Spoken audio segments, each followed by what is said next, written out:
Time is winding down as we count down to the 2021 NFL Draft. We've got a full house today. I'm Tamara Brown, joined by draft analysts Trevor Sikkema, Joe Marino, and Brentley Weissman. We know where the draft is starting. It's the same name across the board. At number 1 overall, it's Trevor Lawrence. When you're looking for a quarterback, he checks all the boxes, right, Joe? Yeah, he absolutely does. I think we've been programmed to know that Trevor Lawrence is going to be the number 1 overall pick in the 2021 NFL draft. And at this point, it feels like a formality. Urban Meyer, the head coach of the Jaguars, even recently said things are definitely trending that way. So all but a certainty that Trevor Lawrence is going number 1. Well, we know what the Jets are doing with Sam Darnold now. He is now getting a do-over with the Carolina Panthers. So with that being said, and you look at the available quarterbacks, where are you ranking them? Brentley, let's start with you. Yeah, just in terms of where I'd rank the available quarterbacks, not including Trevor Lawrence, who we know is going to number 1 with the Jaguars, I personally would have it Justin Fields, Trey Lance, and then Zach Wilson, followed by Mac Jones. And I know that's not necessarily a popular take, but I just feel like the upside that you get with the Fields or Lance outweighs the potential upside you get with the Wilson. And, when I'm picking at the top of the draft, I always lean more towards what's the upside of this player? If this player hits, how good can he really be? Because you got to have faith in your coaching staff to be able to maximize this player's talents. And so I always lean more towards the ceiling rather than the floor.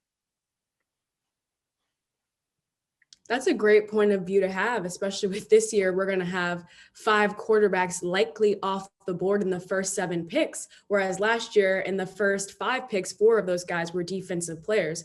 With that in mind, Trevor, get us up to speed with your latest mock draft and where you have these available prospects going, considering we already have Trevor Lawrence going to the Jags. We've talked about the Jets, and now we're moving on to the 49ers and the Falcons. So a lot of people say that the draft starts at 3, right? Because they don't know exactly who the quarterback's going to be at that spot. We figure it's going to be Trevor Lawrence at 1, Zach Wilson at 2.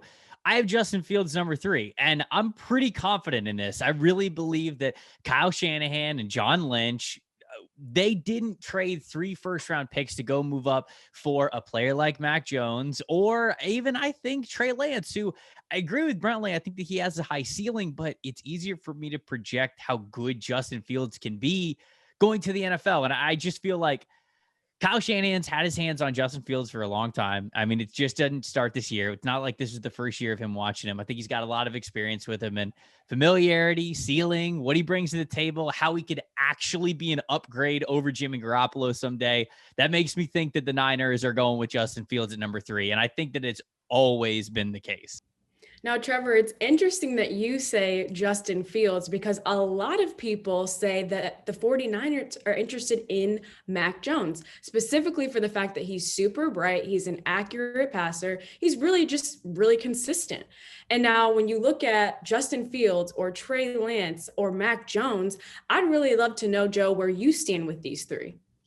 The guy I like is Justin Fields. I think he's the highest ceiling prospect of all of them.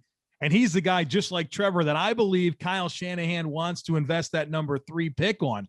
If Kyle Shanahan just wanted to recreate those offenses that he's had with Jimmy Garoppolo or Matt Ryan or Kirk Cousins, there's really no reason to make a move up the board and trade 3 first-round picks to go get Mac Jones, because if any quarterback can work in his offense, then there's no need to make this big of a move. What Kyle Shanahan wants is a dynamic playmaker at the position, somebody that on those zone read plays is a legitimate threat to pull the football and put stress on the defense because he can run with the football. He wants arm talent. And you think about some of the other quarterbacks that the Shanahans have been linked to in the past, they traded up for or drafted high. You think about Jay Cutler, and you could say what you want about Jay Cutler. That's a guy that had athleticism and arm talent. RG3 was a high pick of Mike Shanahan with Washington. I just can't buy in on this Mac Jones idea when there's a dynamic talent that can really put maximum stress on a defense like a Justin Fields. Now, Brentley, Joe was big on the dynamic talent. And obviously, when you think of dynamic talent and the available prospects, it's Justin Fields and Trey Lance. They're both very athletic. They have the ability to make plays. But some people are saying that Justin Fields has played on the bigger stage. And then also Trey Lance only played one game in the last season. When you're looking at these two prospects both being dynamic, do you automatically go with Justin Fields because of his stage and where he played? Well, no, I wouldn't automatically go to Justin Fields just because he played on a bigger stage. I'd go to Justin Fields just because I think he's a superior player. I think Justin Fields is more accurate right now. I think he's more of an explosive runner and an explosive thrower than Trey Lance. Now, that being said, I do think their skill sets are different. I think Justin Fields kind of falls more into the line of a Deshaun Watson, more of a Kyler Murray, where they have an explosive arm talent to hit all three levels of the field. Trey Lance, on the other hand, to me, is more of the Josh Allen, more of the bigger, kind of more physical quarterback who can make plays in the pocket, but also use his legs to kind of escape and, again, make more plays down the field. And so I don't necessarily think it's the small school that's keeping Trey Lance from Justin Fields. It's more of the styles that I tend to lean more towards Justin Fields. Now, Trevor, depending on where the 49ers go in the direction of the next quarterback of their team, what do you see the Falcons doing if there's a really great quarterback prospect available? Do they go ahead and pick someone to be Matt Ryan's successor? This is where the draft really begins, right? Because they have a chance to completely change the landscape of what might happen in the top 10, and then that waterfalls in the middle of the first round, and so on and so forth. Falcons have three different options, if you ask me. One of them is trade down. I think trade down could be very advantageous for them. It's a roster that I still think has a decent amount of rebuilding to do. And if they move down to 9 or 15 or 20 or whatever it is, the further back they move, the more pieces they get for now and for the future. So I think that there is a good reality that they could set up for them to trade back. Another one is to take an offensive weapon, probably Kyle Pitts. That's the name that we continue to hear with the Atlanta Falcons. I think that that's smart. You look at how well Arthur Smith was able to deploy tight ends during his time with the Tennessee Titans. And then, of course, the last option is always the wild card option. It's the quarterback. I think that it's difficult to imagine them going quarterback at number 4 simply because money talks in this league. And the fact that they moved so much money around mainly to the next 2 and 3 years of Matt Ryan's contract means that it's extremely difficult to move on from him. And so I think picking Trey Lance would be nice, getting him behind Matt Ryan. I think that that would be a fine move, but I don't know if it would be the best move for the Falcons. And so I actually think that them taking a quarterback is the least likely option, even though you could make an argument for it. Joe, do you agree with what Trevor is saying? Do you take the risk of spending the money for Matt Ryan's successor, or do you go ahead and get some offensive weapons off the board? I love the idea of Atlanta picking a quarterback and that quarterback being Trey Lance from North Dakota State. You think about Arthur Smith and the offense that they ran at Tennessee, play action heavy, a lot of shots down the field. And when you consider Trey Lance's best moments at North Dakota State, that's what he was doing. He was launching that ball down the field on play action stuff. And obviously he has the mobility to extend plays and be a dynamic playmaker in so many different ways. And the concern that I have with Trey Lance is that he hasn't played a lot of football yet. He's only had 318 passing attempts for his career at North Dakota State. And so I don't know that he's going to be ready to take the reins of an NFL offense from day one, but that's what I like about this situation for him. Like Trevor said, Matt Ryan is probably tied to the team for the next 2 seasons. It takes the stress off of having to put Lance into the lineup sooner than he's ready to, but this does guarantee that Atlanta has a really exciting option to pivot to once Matt Ryan's done playing. And so they're armed with that number 4 pick. You don't know when you're going to be back there. It's year 1 of this new head coach and general manager combination. If I'm Atlanta, I'm thinking really hard about pulling the trigger on a quarterback, and that being Trey Lance. Now, we've talked a lot about the quarterbacks and how this is creating a lot of buzz leading into this year's NFL draft. But another topic that has been super hot lately are the prospects who decided to opt out. July 29, 2020, Caleb Farley essentially set the trend for players opting out on the season due to health and safety reasons. Little did we know that this would lead to a triple down effect of many other players deciding to do the same with Micah Parsons, Greg Rousseau. I mean, the list goes on for the big name players who decided to essentially take a step back and start preparing for the NFL draft. With that in mind, this created an unprecedented season for NFL scouts as they started to prepare for the draft. And did that choice end up hurting or helping some of these prospects? Brentley, can you weigh in on this? Yeah. I mean, I think it had, a variety of impacts on a variety of prospects, but just speaking about one in particular where unfortunately I think the decision to opt out has hurt this player's draft stock is Miami defensive end Gregory Rousseau. In the summer, Gregory Rousseau was widely considered to be the edge defender one, and you'd have a hard time finding a mock draft that didn't have him come off the board in the top 5. Now, when you're looking at mock drafts, you're more likely to see him in the second round than you are in the first round. I wrote an article for the Draft Network last week saying that how I still believe Gregory Rousseau is my edge defender one, and just based off the tape, I'm not sure why he's fallen. While I do wish we could have seen him play in 2020 and love to see him kind of take that next step, because in 2019, while he was ultra productive, he was pretty raw. And so I would have loved to see him, what kind of development he could have showed, and would have loved to see him play alongside the likes of Jalen Phillips, the likes of Quincy Roche, and really see how he stacks up against those other guys. And I have to believe that if he had played in 2020, all this talk about him being a second round pick, I don't think that would be the case.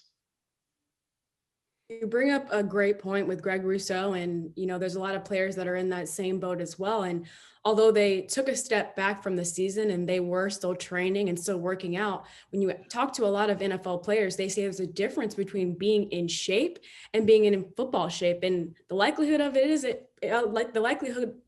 that when these guys go to their football training camp, essentially they haven't played in a game in over a year and a half. So it's going to be really different for them as they step on the field on the pro level. Joe, when you look at these players and how they're being evaluated this year, what challenges do you see for them as they go from essentially the college football space into the pro football space, knowing they haven't played in a game in this long? It's been really difficult. And I've had a lot of good conversations with people like Brentley and Trevor about what are we going to do with these players? How are we going to treat this evaluation? What tape is going to be what we stand on to really solidify our evaluation of these guys? And you think about a guy like Gregory Rousseau, who the trajectory was really exciting. He had a lot of production at Miami, but when you dug into the tape, you saw a raw football player, and you have no choice but to leave him how you found him. I can't sit here and assume that today that Gregory Rousseau has become a more technically refined defensive end. I have no evidence of that. And so the way I've treated it is I got to leave him how I found him. I can't project that growth. If anything, it's stagnant, or they've taken a step back because they haven't taken advantage of this crucial developmental time in their career as a football player to apply their physical traits better, develop technique, and learn how to win. And so it's created a difficult layer. Some different for others. There's guys that you watch the 2019 tape and you're like, yeah, I'm good. I've seen what I need to see. This guy's ready to go. Think about a Jamar Chase from LSU. We've seen him at his best, and he's ready to go into the NFL. I'm not that concerned. But for a player like a Gregory Rousseau, or even a Kerry Vincent from LSU, there's a lot of different players that come to mind that they just, and I don't disrespect their decision. Everyone's, there's different reasons why guys didn't play, but from a football standpoint, you certainly become a little bit more uncomfortable with some of these prospects that were raw from 2019. Trevor, essentially the NFL pro days that the schools were hosting were where it was crucial for these players that opted out to really showcase what they have to offer. Do you think these performances at the pro days were enough to make up for the footage that was lacking from this season? No, I don't know about that. I don't think make up for, but if you put out really good tape the year before and you left on a good note and you tested well at your pro day, I mean, like, people, the narratives pretty much stayed the same. I mean, look at Jamar Chase, right? I mean, he almost has a record-breaking year in that 1 year with LSU. And, of course, we're talking about the tippy top of the talent here at the draft. But, like, he has a record-breaking year in 2019, doesn't play football in 2020. Nobody blinks twice about it. He runs super fast, jumps super far, jumps super high at his pro day. And people just go, yep, there it is. That's all. It doesn't matter. It does not matter that this guy has not played it down. And you see that for guys like Micah Parsons as well. So I think there are a handful of players, and just going back to what Brentley said, it just depends on the situation, because what Brentley was saying, we went into summer scouting last year and we said, okay, like, really like Gregory Rousseau, right? I mean, like we think that with another year, if he really hones in on his skills, finds a home at one position in particular, not that he would just stay there and not be versatile, but if he really finds a home position, all of a sudden, I think you could be talking about a really good prospect and a unique prospect with his size and speed profile. But then when you just take the 2019 season and you go, okay, that's the last snaps that you played before the NFL, that's a different conversation than the other guys. So it almost like doesn't matter what you do at your pro day, because there's still such a projection. There's still so much uncertainty, because we were already assuming that you had to take the next step before you went to the NFL, and you didn't get that chance. So for some players, missing 2020, I don't think hurts them at all. Penei Sewell, Jamar Chase, those are two guys to think of right there. But other players, Gregory Rousseau is one of them, where you look at the opt-outs and you just go, man, that might have hurt you more than you thought it would for opting out. Brentley, we've talked a lot about Greg Rousseau, but I want to take a step back and talk about Caleb Farley, who essentially started this trickle-down effect of the opt-outs. Where do you think he stands in all of this, considering he did have an injury with his back that was lingering, but just got medically cleared last week? With him opting out and the lingering injury, where do you see him now with all of this? Yeah, I think with Farley, the decision to opt out didn't negatively affect him. I think Farley's 2019 tape was so sensational. His athletic profile was so good that, we didn't really need to see him, take that next step in 2020, because we already saw in 2019, he was a phenomenal shutdown corner. I think what's really hurting Farley in the NFL evaluators' kind of opinions is he has a lot of medical baggage right now. And when you're investing a high draft pick in a corner, you cannot have that risk, especially as a back injury that's known to be kind of reoccurring. That's a lot of risk to take in the first round. Now, don't get me wrong. I still think Farley will be taken in the first round. I think it won't, maybe not in the top 10 like it would have been prior to his injury. But I think when you get to the 20s, a team like the Tennessee Titans, the New York Jets, even the Pittsburgh Steelers, that's the range where I feel, they might be comfortable with, hey, like Farley has some risk with his injury. He's checked out medically, though, for us. His talent is too good to pass up. And we've already seen a team like the Titans do that with a Jeffrey Simmons, right? With an ACL injury. They redshirted him for a little bit, came on at the end of the year as a rookie, and looked really good. And so I think we could see a similar situation play out with Farley, where yes, the medical injury, the medical concerns will hurt his stock a little bit, but ultimately at the end of the day, his talent speaks for itself and he'll still go in the first round. Now pivoting this conversation to talk about draft capital as we look at this year's draft. When you look at teams like the Jets and the Dolphins and the Jaguars, Trevor, where do you see them being able to wheel and deal and really change the trajectory of this draft? Yeah, I mean, these are the teams that hold a lot of control, because they could be moving up in the draft, and certainly that could totally change things when it comes to needs on day 2 and day 3. Rounds 1 and 2, rounds 2 and 3, they're always the movement rounds. They are where we find the meat and cheese of this draft. And a lot of times the picks that we have right now, the mock drafts that we're doing for, the Dolphins are going to pick this guy in the second round and this guy in the third round. Sometimes that stuff just doesn't even exist when it comes to the time on the clock, because they're either moving up or down. And we know that there is a trend for teams to move up to the back end of the first round to go get a prospect who might be falling down. And so I think that has a lot to do with it too. You named probably the biggest 3 players in that, with the Jets, the Jaguars, and the Dolphins. They have the most ammunition.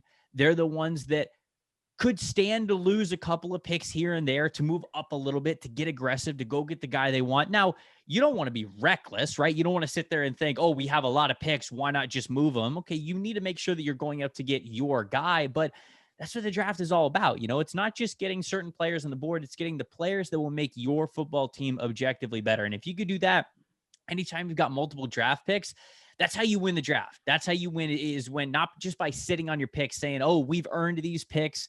you treat them as investments. And I think that that's what some teams have done really well over the last couple of years. You don't just treat your draft picks like they're prizes to cash in. You treat them like investments. You try to make those draft picks turn into plays or touchdowns or wins or even more draft picks, something. It's got to be an investment point of view. And I think that any team, no matter how many draft picks you have, the more you can look at it as an investment, I think the better your team's going to be for it.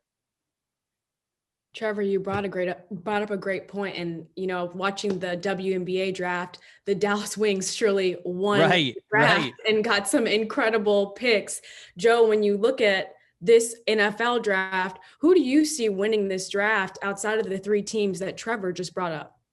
I think a sleeper team in this conversation, and maybe at first listen to this team, you may have some eyebrows that will raise, but I think the San Francisco 49ers are very much primed to be aggressive. I know they just gave up a couple of future first round picks to get to number 3, but they still have a lot of draft capital this year throughout the entirety of the draft. And with that in mind, I think they are primed, like Trevor said, on day 2, day 3, to kind of take some moves up the board and get players that will fit, right, that they can envision a role for.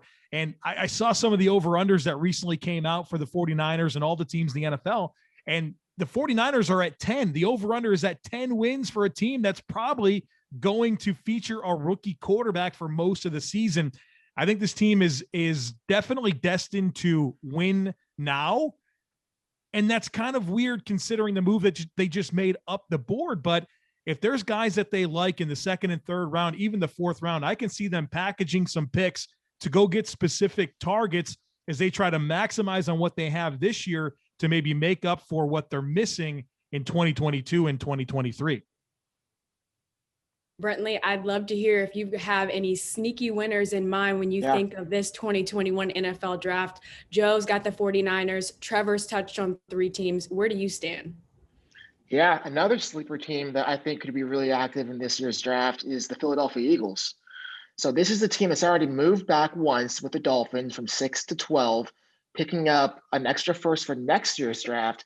And then if you remember that from the trade with the Carson Wentz and the Indianapolis Colts, they have another conditional second that could be another first-round pick. So you're looking at potentially 3 first-round picks in 2022, not to mention they have 10 picks in this year's draft alone. And so when you think about Howie Roseman, he's, as a general manager, he's aggressive. He's a wheeler and dealer, right? Who's to say he's not done trading in the first round? Who's to say that at 12, if, say the quarterback there, the New England Patriots call and say, hey, let's move back. That's an easy trade for him to make, because what the Eagles are going to look for is a wide receiver or a corner, maybe even a linebacker. Those are positions that the value at 12, potentially later in the teens or the 20s, isn't that far off. And so when you think about a team that could be in business to trade some more, I think the Eagles could be an interesting team. Joe, Brentley, Trevor, it was a pleasure sitting with you guys today and talking about the hot topics as we prepare for the 2021 NFL Draft. Stay tuned for more content as we get you all ready for everything dealing with the draft.